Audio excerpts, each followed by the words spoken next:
അവർക്കൊരു മൊബൈലും ഒരു നെറ്റ്വർക്കും ഉണ്ടെങ്കിൽ അവർക്കിരുന്ന് കാണാം. അവർ ഇരുന്ന് കൊടുത്താൽ മാത്രം മതി. എന്ത് ചെയ്യണം, എങ്ങനെ ചെയ്യണം, എപ്പോൾ ചെയ്യണം അത് നമ്മൾ പറയും. അതുപോലെ അവർ അത് കേട്ട് അത് ചെയ്തിട്ടുണ്ടെങ്കിൽ എപ്ലസുകളൊക്കെ ഒരുപാട് വാങ്ങിയിട്ടുണ്ട്. ഞാൻ സാറിൻ്റെ അടുത്ത് ഓൺലൈൻ ക്ലാസ്സസ് എടുക്കുന്നതിൻ്റെ ബുദ്ധിമുട്ടുകളെ കുറിച്ച് ചോദിച്ചു.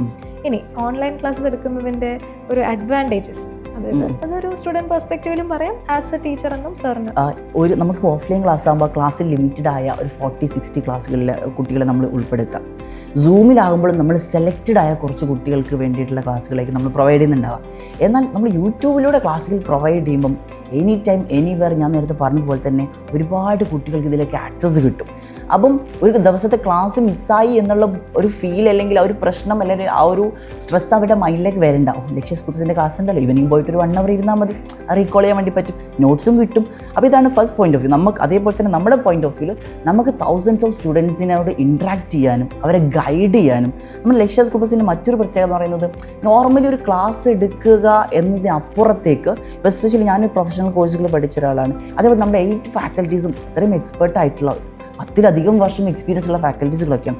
അപ്പോൾ അവർക്ക് ക്ലാസ് എടുക്കുന്നതോടുകൂടി തന്നെ അവർ ഗൈഡും ചെയ്യും. അതായത് നമുക്കിപ്പം 2 ദിവസം ക്ലാസ്സിൽ ഇരുന്നൊരു കുട്ടിയെ മനസ്സിലാകും ഇയാളെ കൊണ്ട് എന്ത് ചെയ്യാൻ വേണ്ടി പറ്റും, എന്തിന് ഇയാൾ ആപ്റ്റാണ്, എന്തിന് പറ്റില്ല, അതിനനുസരിച്ചിട്ട് അവരെ ഗൈഡ് ചെയ്യാനും നീ ഇത് എടുക്കണമെന്ന് ഞാൻ പറയും. ഇപ്പോൾ റീസെൻ്റ്ലി ഞാൻ ലക്ഷ്യ സ്കൂൾ ബസ് നമ്മൾ 3 year ആയി. അപ്പോൾ സ്റ്റാർട്ടിങ്ങിൽ ഞാൻ ക്ലാസ് എടുക്കുന്നുണ്ട് ഞാൻ പറഞ്ഞിട്ടുണ്ടായിരുന്നു. അപ്പോൾ നമ്മുടെ 2023 സ്റ്റുഡൻറ്റ് എനിക്ക് റീസെൻ്റ്ലി മെസ്സേജ് അയച്ചിട്ടുണ്ട്, സാർ അന്ന് എന്നോട് CA ഫൗണ്ടേഷൻ എടുക്കാൻ വേണ്ടി പറഞ്ഞായിരുന്നു. ഞാനിപ്പോൾ CA ഫൗണ്ടേഷൻ എക്സാം ക്ലിയർ ആയി, CA ഫൗണ്ടേഷൻ ഏതാണ്, CA ഇൻ്റർ ഏതാണ്. നമുക്ക് ചിലപ്പോൾ അവരെ ഓർമ്മ ഉണ്ടായിക്കൊള്ളണമെന്നില്ല, നമ്പർ സേവ് ഉള്ളവരൊക്കെ നമുക്ക് ഓർമ്മ ഉണ്ടാവും. അപ്പോൾ ഇതൊക്കെ ഭയങ്കര സന്തോഷമാണ്. കാരണം ഓരോരുത്തരെ നമുക്ക് മനസ്സിലാക്കിയിട്ട് അവരെ നമ്മൾ ഗൈഡും ചെയ്യും. നീ ഇത് ചെയ്യണം കേട്ടോ, നീ ഇത് ചെയ്യണ്ടെന്ന് തന്നെ പറയും ചില ആൾക്കാരോട്. കാരണം അവർക്ക് ഓരോരുത്തർക്കും എല്ലാവർക്കും ഡോക്ടറാകാമെന്ന് പറയുന്നത് പോസിബിൾ അല്ല, പേഷ്യൻസും വേണ്ടേ. അപ്പോൾ നമ്മൾ ആ രീതിയിൽ അവരെ ഗൈഡ് ചെയ്യുകയും അവർക്ക് എന്ത് ആവശ്യമുണ്ടെങ്കിലും അത് നമ്മൾ ക്ലാസ്സിലൂടെയും അല്ലാതെയും അവർക്ക് പ്രൊവൈഡ് ചെയ്യുകയും ചെയ്യുന്നുണ്ട്. ഇനി സ്റ്റുഡൻസിൻ്റെ പോയിന്റ് ഓഫ് വ്യൂവിൽ എന്താണ് ബെനിഫിറ്റ് ഞാൻ നേരത്തെ പറഞ്ഞു. അവർക്കൊരു മൊബൈലും ഒരു നെറ്റ്വർക്കും ഉണ്ടെങ്കിൽ അവർക്കിരുന്ന് കാണാം.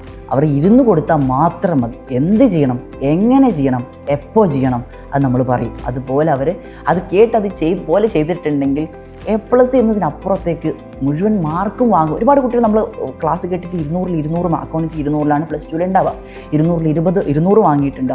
A+കളൊക്കെ ഒരുപാട് വാങ്ങിയിട്ടുണ്ട്. അപ്പോൾ സ്റ്റുഡൻസുകൾ തന്നെ നമ്മളിത് വിളിച്ച് പറയും, നമുക്കിത് അയച്ചേരൊക്കെ ചെയ്യുന്നുണ്ട്. അപ്പോൾ ഇതാണ് ഒരു ഓൺലൈൻ സിസ്റ്റം ആകുമ്പോൾ നമുക്കൊരു ബെനിഫിറ്റ് ആയിട്ട് വരുന്നത്.